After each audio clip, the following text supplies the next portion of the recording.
Hello everyone. তো আজকে হচ্ছে ফ্রাইডে, আর আমি অনেক দিন ধরেই ভাবছিলাম আসবো, কারণ রথের দিন থেকে আমি ওয়েট করেছিলাম। আর এটা হচ্ছে এই যে উৎসবটা করা হচ্ছে, যেটা রথের মেলা বলতে পারো পার্ক স্ট্রিটে, সেটা পার্ক স্ট্রিটে যেটা ময়দান মাঠ আছে সেখানেই হচ্ছে।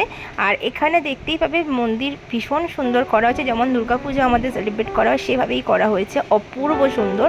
আর এখানেই কিন্তু জগন্নাথ দেব 7 দিন থাকেন উল্টো রথে, তিনি আবার নিজ স্থানে ফিরে যান। তো চলো মন্দিরের ভেতরটাও তোমাদেরকে দেখিয়ে দিচ্ছি। খুব সুন্দরভাবে সাজানো হয়েছে, মানে পুরো মনে হবে যে মানে এত এত সুন্দর, যেটা ক্যামেরায় হয়তো সবসময় বন্দি করা সম্ভব না।